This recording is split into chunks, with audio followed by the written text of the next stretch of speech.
Welcome to the Empathic Mastery Show. I'm your host, Jennifer Moore, and I'm so glad you're here. This is a place where we talk about what it means to be highly sensitive and empathic, how this impacts all aspects of our lives, and we explore tools, resources, and solutions so we can shift from absorbing all the thoughts, feelings, and energy of the world around us to being beacons for calm, love, and healing. So today I am so beyond stoked to be talking to Shannon Plummer. Shannon and I'll just say, are so on the same page when it comes to health and wellness, and particularly when it comes to food.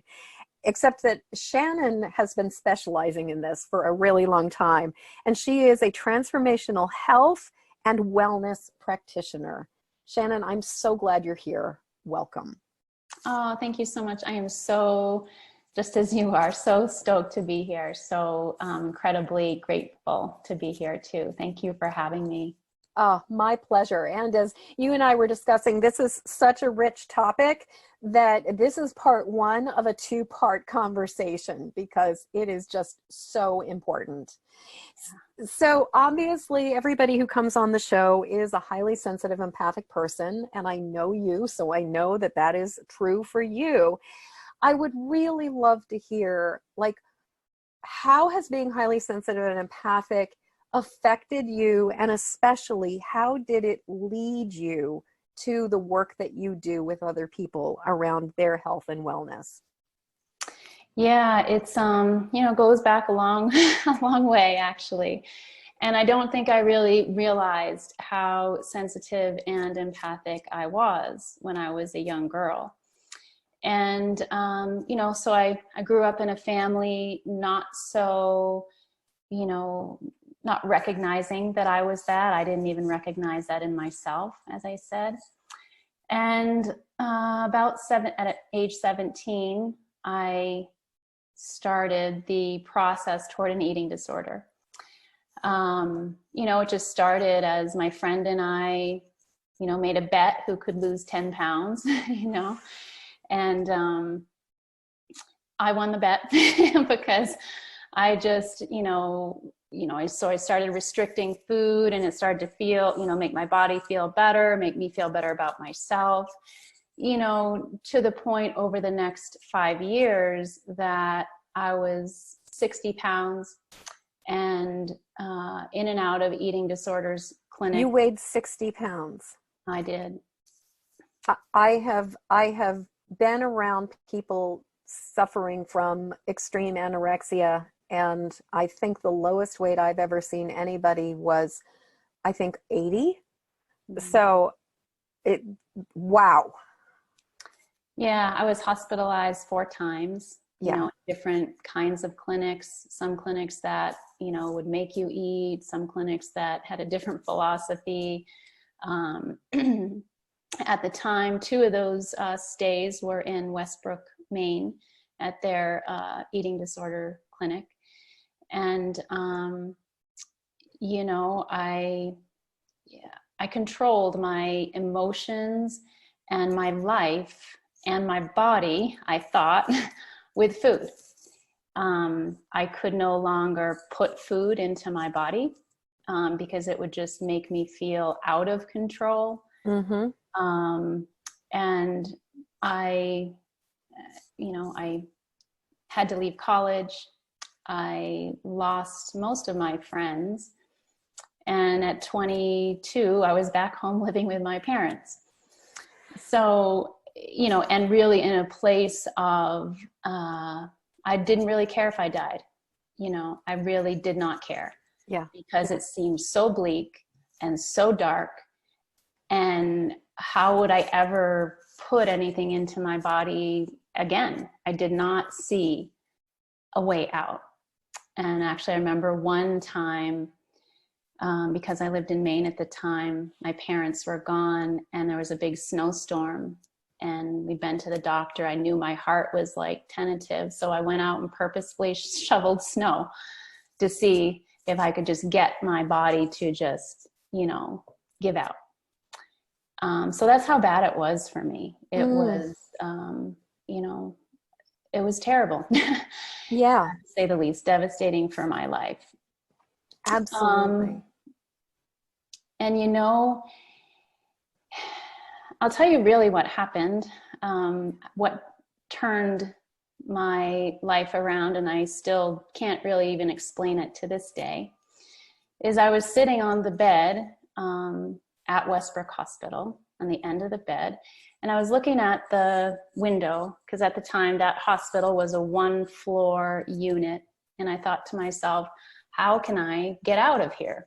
You know, I just wanted out. And at that moment, I heard a voice, and the voice said, all you have to do is eat. I know it's not profound, or to anyone else maybe, but it was very clear to me that I heard something, and it was so profound that the next day I got up and I went into the breakfast room where I had not eaten their food before, because in that program I would get privileges if I ate. And never ate their food before, but that morning I ate my breakfast. And I continued to eat like I was supposed to do, to gain privileges and to get myself out of there.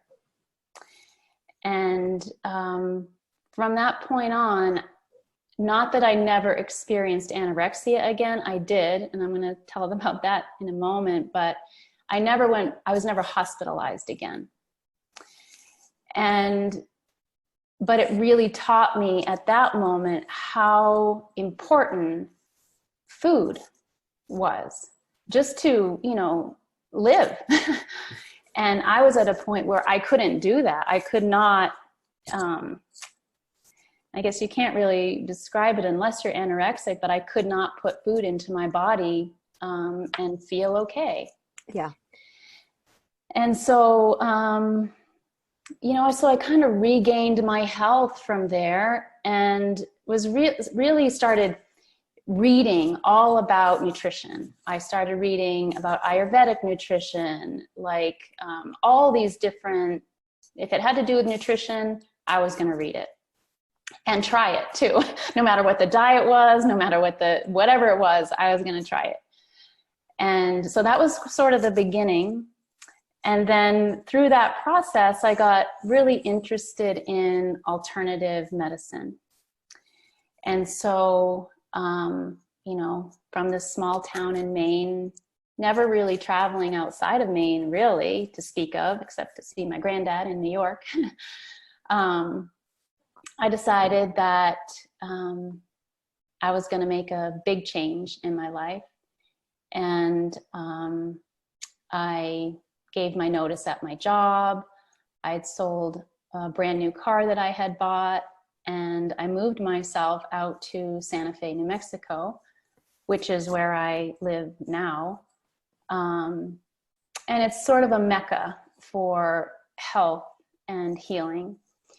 And, you know, I got here and I was like, well, you know, what am I going to do? There happened to be a polarity therapy program, which is kind of an energy medicine. So I studied that program for 6 months, and then the director of the program offered me a job. So I just decided, okay, I guess Santa Fe is where I'm going to be for a while. And then a very stressful situation at that point happened in my life.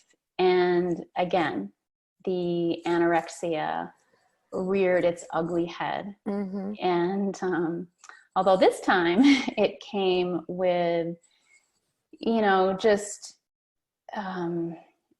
extreme acne all over my face and my chest and my back. I was extremely tired, and I was probably 80 pounds at that point when I got to my worst then. But then I also had this piece with the acne where it was so bad I didn't want to leave my house. And so literally I would go to work, I'd go home, go to work, go home. And so again, depression set in and all the stuff that comes with it. And from that space, again, I started looking, what else can I learn? I didn't need to be hospitalized or anything, but I knew what was happening, and I could feel myself restricting. But even so, I applied for acupuncture school. And I got myself in that program and started studying, Chinese medicine, and was into their whole philosophy of acupuncture and their type of eating, which is a whole nother aspect of nutrition. And but even through my entire training there, I didn't get better. And I still had the acne when I graduated from school, because part of that was to try to help myself. And I eventually wanted to help other people, but I thought, if I can't help myself, how am I going to help other people?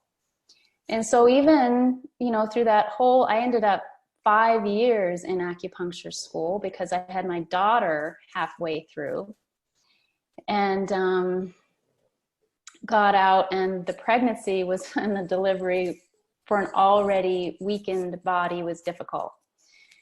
And so I got out of school, she was 2, and I started researching more, trying to, again, help myself. And so, and in school, in terms of Chinese medicine, I was supposed to be eating like a lot of root vegetables, a lot of grains, because I was a spleen stomach person, and that's what they teach. And so I was doing that, and little did I know, just making myself worse. And so here I am, done school, and I'm still sick. So I start, running some functional labs on myself, and through that process met a man who introduced me to metabolic typing, which is the form of nutrition that I use now. And he also kind of expanded my knowledge of functional lab testing. And Jen, when I found my metabolic type, it's an online test that you take. When I found my metabolic type and started eating that way, and my metabolic type requires significant fat, which I'd never eaten before, because anorexia was my history, right? Higher purine meats, like those richer meats, like red meat and chicken thighs and that kind of thing. And just some starchy, non-starchy vegetables to kind of balance things out. But that's not like a lot of what really balanced me. And started eating that way. And I forgot to mention I was pre-diabetic at that time also.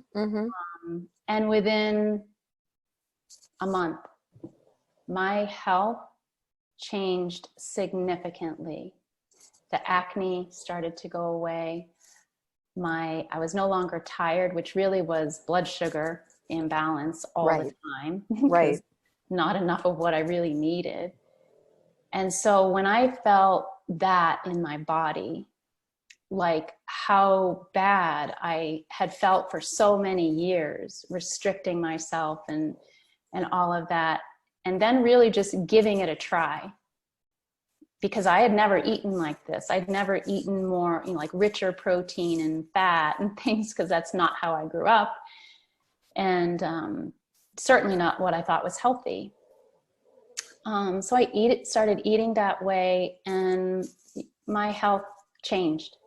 I mean, immediately after all those years. And some of those years was that I physically couldn't eat it, just emotionally couldn't eat it. And I was at a point now where I could. My daughter was a tremendous healing, magical piece of my life. I feel like because of her, I knew that I needed to take care of myself, and I could no longer do these self-destructive things. So she was a big piece of that. And from that, I was able to follow this eating plan and just, bring my health back And so from there, I just felt like I had to tell, I had to tell people about it, because when you feel that drastic of a change in your own body, you just want to share it. Absolutely. You know, you said something a little bit back that I was really thinking about. As highly sensitive empathic people, I've noticed that there are 3 ways that we often tend to cope with being as emotional and sensitive as we are. And the first way that I see so many people try to deal with it is through avoidance and elimination and trying to just push the stuff away. And it makes total sense that, you know, for anybody who's listening and going, what does anorexia have to do with being highly sensitive and empathic? I actually think that if anybody can understand what it's like to not want to, or to feel completely incapable of taking in food, it's an empath who's oversaturated with everything. Because it's that place where you're so saturated, you're so overloaded, you're so overwhelmed. All that there is the choice to push back or to remove, to avoid, and to try to stay out of it. And the thing is, when we are in a state of complete distress and empathic overwhelm, it completely makes sense that we're going to shut out, we're going to block all channels. We're not just going to block the negativity. We're going to end up blocking out the nourishment and the nutrition and the positivity as well. And it makes complete sense to me that if you had never been given any coping tools, if nobody had ever even helped you to recognize that you were highly sensitive, then why would you do anything other than attempt to block the stuff that felt like it was too much?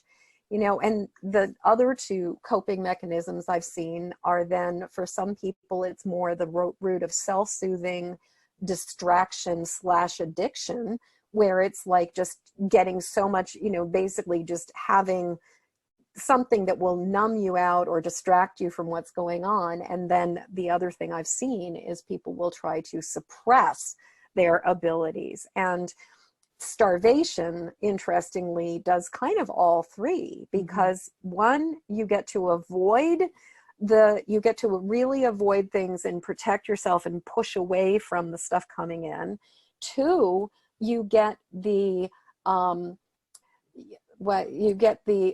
high that comes from anorexia, because, and interestingly, the interview that I did with recently with Anna Zambrini, we were also talking about basically exercise and eating disorders and just this whole attempt to control, but also that glorious high we get from fasting and from calorie restriction, you know, and like been there, done that, totally know what it's like to be high after days and days and days of living on fumes.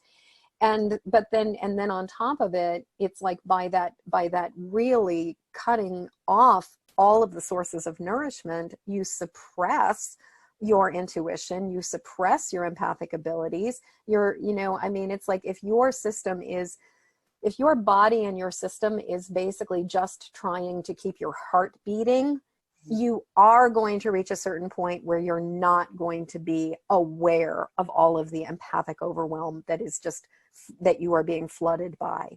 So yeah, and I think when I look back and I look at the age I was when I started anorexia, I was heading toward college, and you said something just a minute ago that was right on.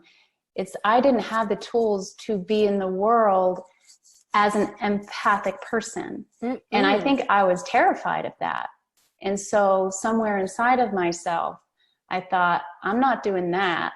Mm-mm. I'm going to shut it down, and literally became childlike, physically. My parents had to take care of me now, so those tools that we need as highly sensitive and empathic people are so important, because in order just to feel like you can be in this world and have, and cope. Mm-hmm. And I don't think I had those. I know I didn't have those.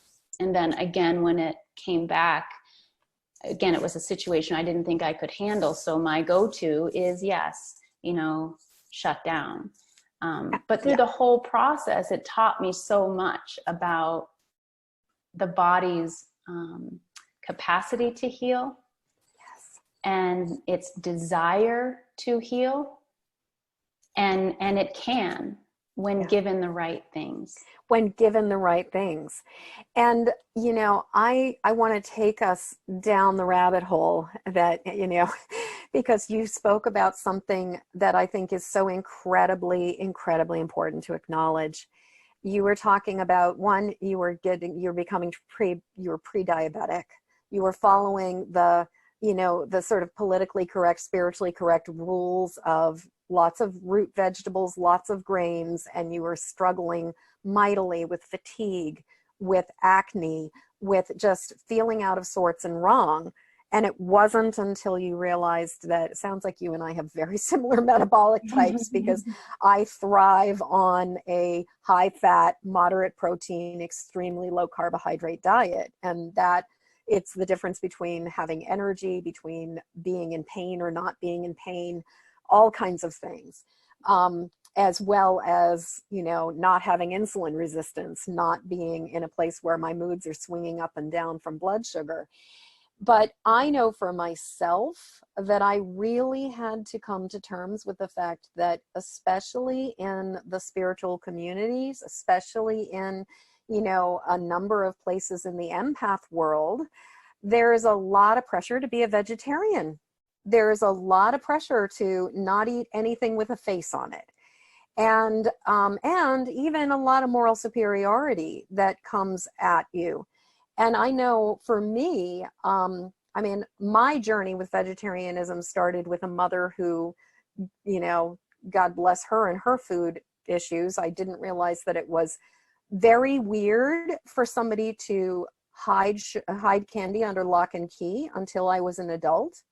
Like, my mom would literally buy stashes and hide it from everybody else. And when we moved my parents out of their apartment into the assisted living facility memory unit, we found over 20-pound bags of candy in her apartment, just squirreled away and hidden everywhere. So I come from a sugar addict, and I come from somebody with some food issues. And you know, one of the things I just remember, when she first started, you know, playing with vegetarianism, I was really young when I started getting hearing the, for lack of a better word, propaganda around why it's so superior. So I know I have had a lot of experiences with it, and I imagine you have also had a lot of experiences with it. And as a highly sensitive empathic person, you know, I mean, I've even heard people say things as just, you know, just ridiculous and rigid as, you can't possibly be an empath and eat meat. So yes, let's go there, shall we? We shall. So, you know, what I have to say about that, and I guess at the time when I first discovered the nutritional approach that I use, is that I needed to save myself, you know. Yeah. And I was willing to do anything. I now had a daughter, and, you know, this came from a very respected person that I admired. And as I said earlier, my type came back as someone who needs fat and meat significantly. So, you know, with no real other choice, I tried it. And, you know, when you feel the difference in your own body, it was like night and day for me. For me, it was tired, pre-diabetic, acne riddled with a young child, versus the reversal of pre-diabetes, the reversal of fatigue, the reversal of acne. A lot of my acne was due to blood sugar. People don't really think about that, but it's a piece of the picture. And so when those things all healed for myself, with a total 180 with my diet and eating meat, it was a no-brainer to me. It's like, this is incredible. And I can't negate that, and I can't negate what I see in my clients. And so I'm in total support of, even as empaths, you know, we in particular actually need to really maintain our physical self, because our physical self relates to our emotional self. And when you don't feel well physically, you don't feel well emotionally. Exactly. We are one, we're holistic beings. And I use this one tool in the work that I do. I call it the body, mind, food log. And what I have my clients do is they eat a meal, then an hour later, they're filling out this body, mind, food log. And the intention of it is for them to feel the difference that food makes, because food should make you feel well. No matter what is going on, you could be really, really exhausted, you know, anything. If you eat, the food should, if it's proper for you, it should make you feel better. So through that body, mind, food log, people start to get a sense for themselves, like, oh my gosh, I can't believe what a difference I feel eating meat in the morning. Now, I'm a big proponent of that, to start off our day eating animal protein in the morning. It's super great for the adrenal glands, kind of balances your energy for the day. And sometimes they need to feel it in their own body, like maybe they don't trust me yet. And I want that for them. I want them to know. Yes. So I come across people too, you know, Santa Fe is a pretty, you know, spiritual place as well. A lot of people who choose to be vegetarian or vegan. Yeah. And, you know, for me and for what I practice, you know, the health of the physical and emotional health of people, I just don't see it. I don't see it as working. Well, and you know, you and I were, before we got on air, I was commenting about how, I mean, I've done the raw vegan diet. Like you, I've experimented with a million different diets, and it has taken me, you know, and in my case, I was absolutely tanking, you know, about, I don't know, probably like 13 or so years ago. I was hitting a wall, despite the fact that I'd been eating a raw vegan diet. Despite all of these things, my health was starting to decline. I had developed insulin resistance. I had antibodies that were indicative that I was heading towards diabetes. And I was struggling with brain fog. I was dealing with joint pain. I was bloated. I was uncomfortable. And at the time, I had sort of deviated away from the raw vegan diet, but my diet was not dialed in. And I prayed for guidance. I just was like, I need guidance. I need help. And within 24 hours of the prayers for guidance, I came across GAPS. And, you know, I discovered the gut and psychology diet, which for me is it's the baseline. It's always coming back to GAPS. And that was when my whole life changed, because what I've noticed is, I think one of the reasons why a radical vegan diet works initially for so many people is that they go from eating a standard American diet and they eliminate the processed foods. They eliminate the white flours, the starches. They shift over to something where they are doing a cleansing diet, and you cannot help but feel better. But the thing I always wonder with all of these studies that are saying things like that meat causes heart disease or all of this stuff is, until you eliminate sugar from somebody's diet and you eliminate complex carbohydrates from somebody's diet, or, you know, like, or substantial carbohydrate consumption, I don't believe you can possibly evaluate whether or not the issue is that somebody's eating beef or whether it's because somebody's consuming carbohydrates, and nobody's looking at that. So that's at least my personal theory, is one of the reasons why people feel so good when they make the transition to a vegetarian diet, is that it's not necessarily about the fact that it's vegetarian as much as it's about the fact that they've eliminated processed food. Yeah, and I see this too in you know, when veganism or vegetarian is adopted, like they'll feel good for a certain period of time. Yep. And then the body will start to break down. And it's almost like they don't get why, oh, I used to feel good, and now it's like the body can't, you know, sustain that. Particularly from my viewpoint, I'm going to tell you a story about the three bears, because this kind of speaks to metabolic typing, is that, you know, we have the polar bear, right? And the polar bear lives up in the Antarctic and eats blubber, fat, fish, not much vegetation around.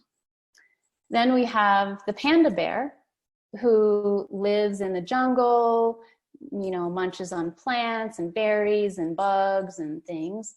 And then you have the brown bear that kind of does a little bit of both.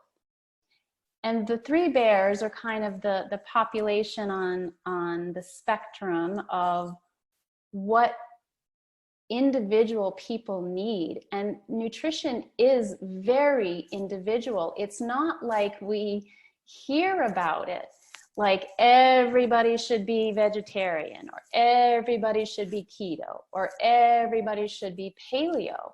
It just doesn't work that way. No, it does not.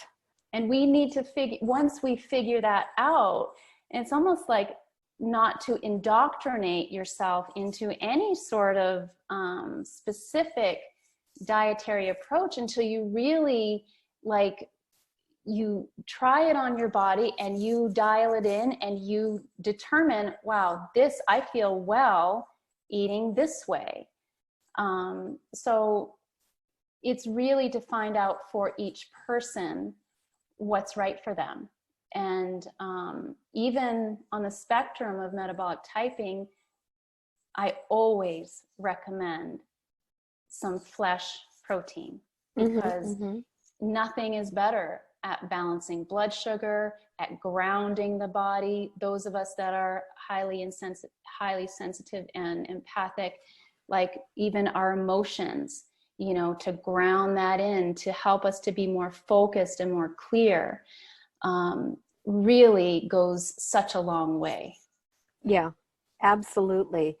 Now, I know, you know, I'm on the same page as you are, in the sense that for me, it was a matter of survival, that it was a matter of, I could not continue to throw my body under the bus and serve the planet. That it was like, I could eat a vegetarian diet and I would literally be in pain and debilitated and exhausted. And I just had to admit that any kind of, because the bottom line is, at least from my perspective, there's no such thing as a low carbohydrate vegetarian diet. There's just no being able to do that. And what I discovered was, consistently, if I ate, and if I go over something like, you know, honestly, like if I go over about 30 grams of carbs on a daily basis, and, you know, I can get away with fiber, but when we're talking about, you know, gross carb, you know, net carbs, if I go over 30 grams of net carbs a day, I start to experience pain, brain fog, fatigue, you know, all kinds of things. Just my system starts to break down very quickly. And I had to make the decision that my own survival was as important as the idea of not eating animals. And, you know, and part of it is that, for me, it's funny, I have exactly the same, I have in the book, Empathic Mastery, there's actually a track your triggers diary, which is almost exactly the same thing, where it's like we're looking at the correlations between when this, then this. And, and so I know that I've been able to really, like even earlier today, I was having a problem with a phlegmy voice as I was recording a Facebook Live, and I sort of scanned myself and I was like, that's because you use butter in your bulletproof coffee instead of ghee. And the milk solids basically kind of like rose up and got in my throat for a while. But I know people, people who are devoted to a vegetarian diet, and where the idea of eating meat is so repugnant to them that they can't even imagine it. What do you say to that? What do you say to them? Like, Well, it's a tougher conversation, I have to say, yeah, because if it's a spiritual reason, and that's usually what it is, if they really just cannot even imagine it. But I just help them to see like their own body, because they're usually pretty sick. yeah, And that, to sort of do it in support of themselves, even if it's just a little bit at a time. It doesn't have to be a steak, at first. Mm-hmm. You can start with things that are, a little more palatable for them, and, support. They need someone to talk to about that kind of stuff, because I get that. I get not being able to put food in my body. And so I feel like I'm not, just speaking from no personal knowledge. It might not be specific to that, but I get how it feels when you really can't put food into your body. And I think it's just helping them to, little by little, add it in, and using like, a tool like you have or I have, to feel a sense of well-being. Like just a little bit of meat at first can go a long way, just in terms of, because when you balance your blood sugar, your emotions become, more steady, your physical being you have energy again.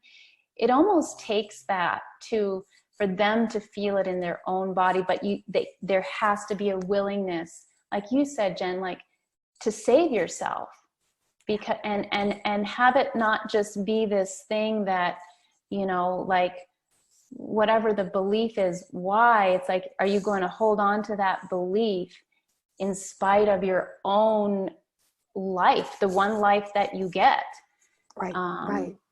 But there has to be a little bit of willingness, a little bit of openness there. Yeah. Well, and I know, when I first started eating meat after being on a vegetarian and primarily raw vegan diet, and then I had added a little bit of fish into my diet because my body was just begging for it. But I remember when I introduced red meat back into my diet, I cried. I felt like I had failed. I felt like I was not doing, that I was not following along with like the divine plan. And the thing is, for me, it's humbling that my body requires something that goes against what spiritually like looks groovy. Mm-hmm. But what I will say is, for myself, I eat meat with humility and I eat meat with gratitude. And I do believe that a little bit of meat goes a very long way, and that at least for me, inviting or encouraging meat eating is not an opportunity to go out and eat like, steaks the size of your head every single night. Mm-hmm. That I think our culture has a very disproportionate relationship to the quantities.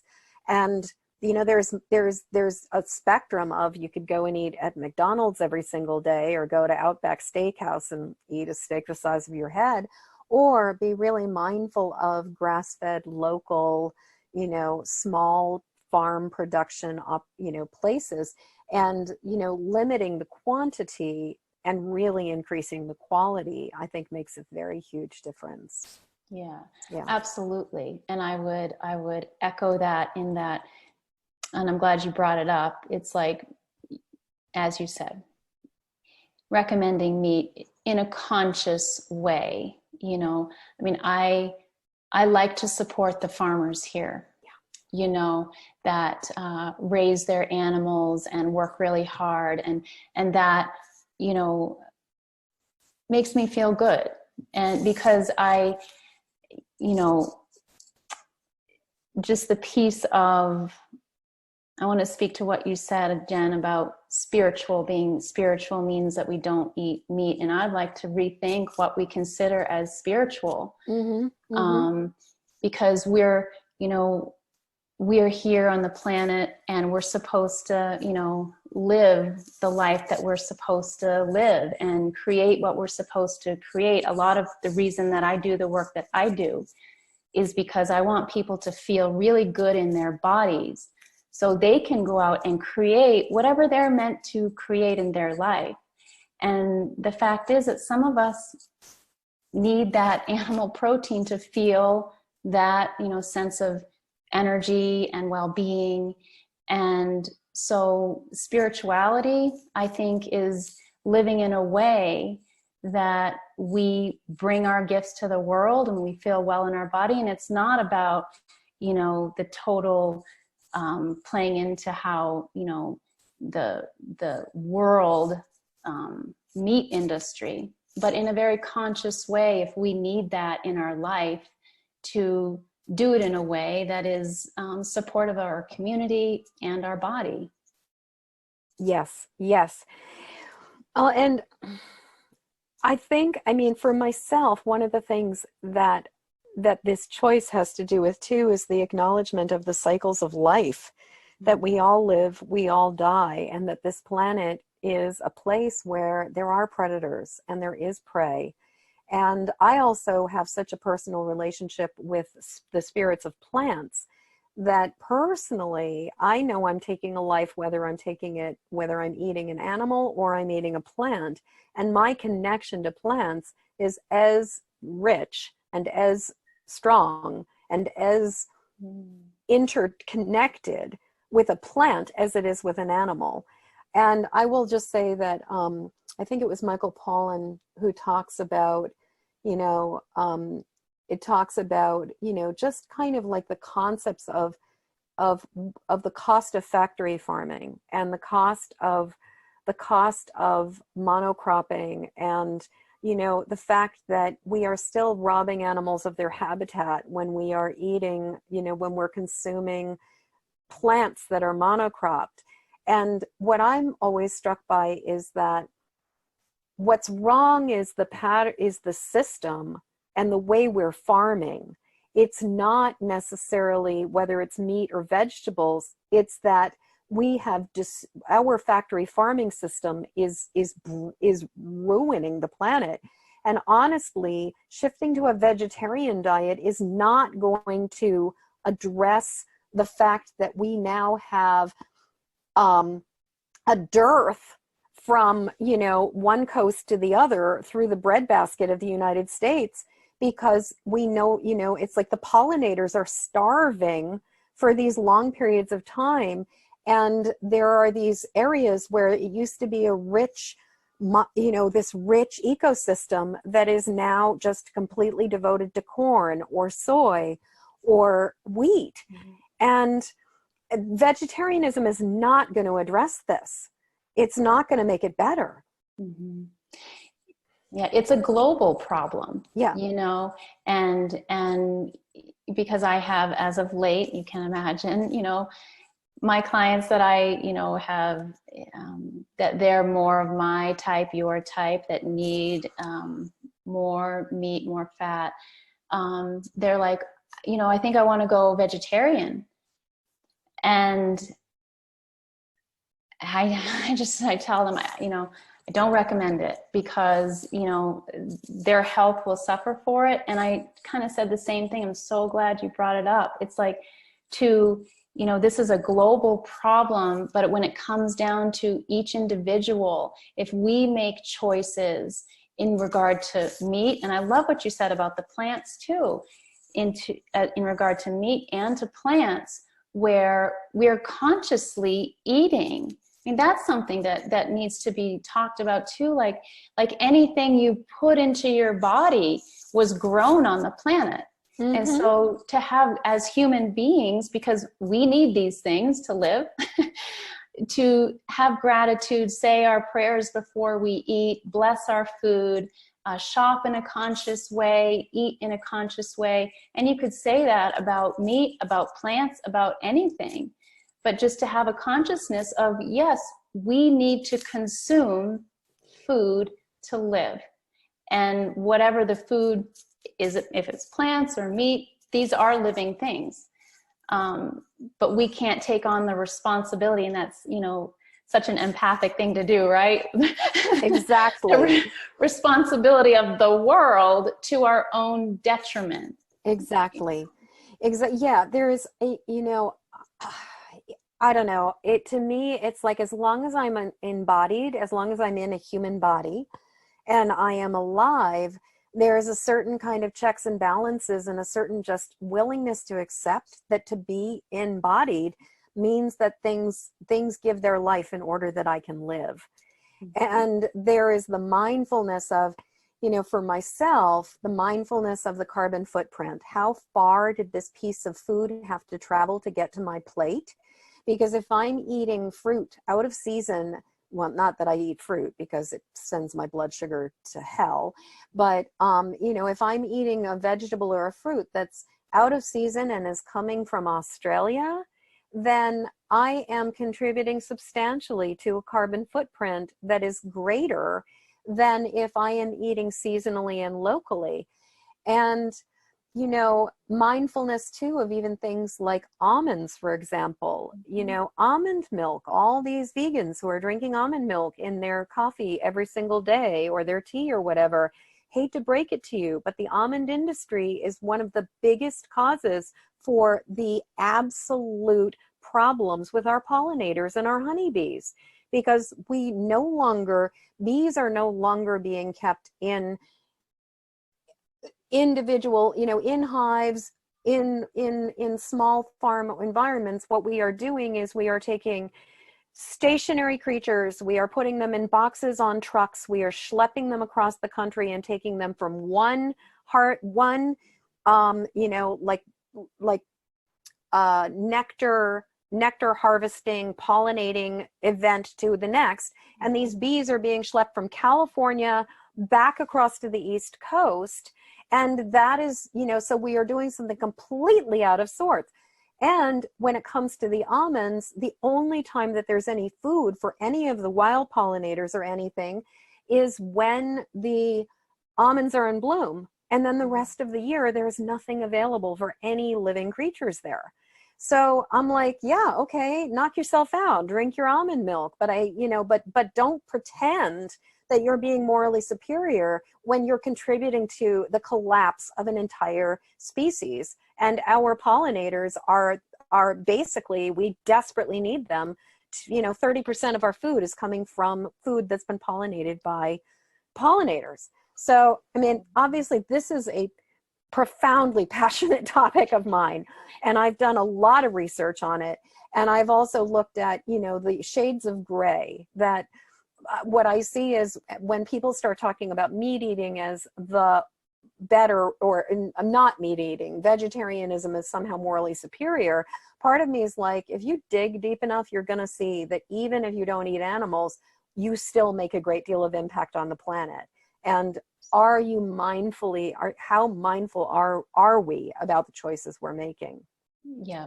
You can't be so linear about it. Like this is, it's like, it's so, and again, such a big problem, because of the industrialization of our world, really. It's like hard to escape. So, you use the word mindfully, to look at everything you're eating and, have it come from your own backyard. There's farmers around, co-ops, and where the food is grown right here, and lessen your carbon imprint, and make those choices in support of yourself. And to demonize meat, I think is just missing the whole the whole picture. It's like looking at one little piece of an entire big picture, and just to look at what we're doing every day, where we're grocery shopping, you know, what companies we're supporting, you know, that kind of thing. It's such a much bigger issue than just don't eat meat. Yeah, exactly. Exactly. I mean, you've got people who are vegan, but eating Oreos, or, you know, Yes. going and buying Nestle's chocolate. And, you know, it's like, it's just not that simple. Mm-hmm. And I really, it's funny. We've actually gone through this entire hour of the show talking about this, which thank God we're coming back for a second round, because this is so incredibly important and rich. But I really want to hold out something you said earlier that I think is so incredibly important for all of us to remember, which is that your mileage may vary. You know, that each one of us, there's no such thing as the perfect diet for anybody. That, you know, ironically, it sounds like you and I have very similar needs in terms of our diet. Although I've found that I do best with just fat in, you know, sort of, although, no, I take that back. Actually, I have a collagen protein powder in my coffee in the morning. So I basically do the same thing you do, you know? And you and I have bodies that function or benefit from a very similar diet, but that doesn't necessarily mean that every listener who's here is going to benefit from that. And so much of it is about being able to truly identify what works for our body and have the self-love and the self-value to be able to give ourselves what nourishes us as opposed to causes us harm. Absolutely. Yeah. Like to become discerning. And, you know, what I call this kind of what you're talking about, you mentioned it earlier, this, you know, sort of like, I call it the food fog. You know, when people are just sort of eating whatever, and they have an ache here and a pain there and a, you know, gurgly stomach there, you know, you can't really tell what is affecting what.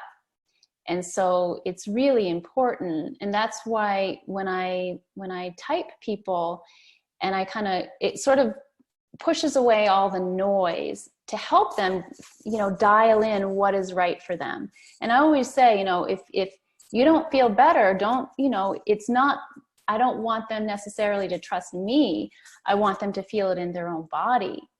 And so, but once I type them and we sort of clear out all the foods that are not contributing to their health, and they all of a sudden, they're come out of the food fog, they can really tell what makes them feel better and what makes them feel worse.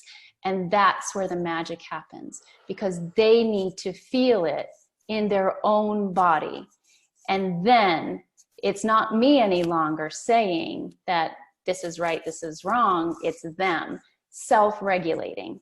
You know, that's where we build our health, is when we know those things.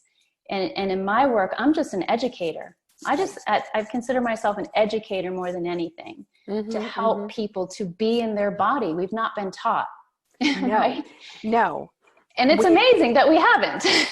Right. We have not been taught to be in our bodies. If anything, we've been taught to avoid our bodies and to run away. So Shannon, we're coming to the top of the hour, and thankfully we've got another show that's going to be happening next, you know, in 2 weeks, that people can listen to, where we're going to go into, I'm kind of thinking I'd love to talk about, you know, some of the physiology and gut-brain connection, and, you know, some of the reasons why these things are so important.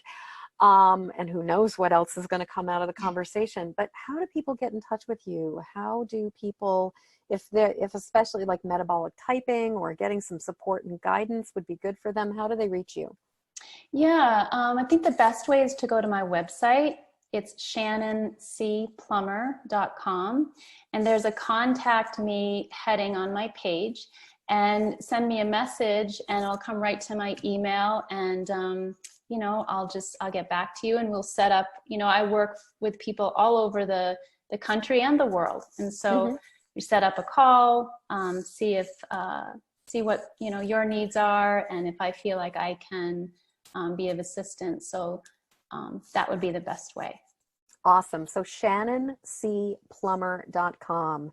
Well, we are now at the top of the hour. So as we come to the end of this week's episode, please pass along this show to other people, to friends and family who will find this information helpful and could use some support around their own food and all of this, and their physical well-being and health. Also, I'd love to hear what's going on for you as a highly sensitive empathic person.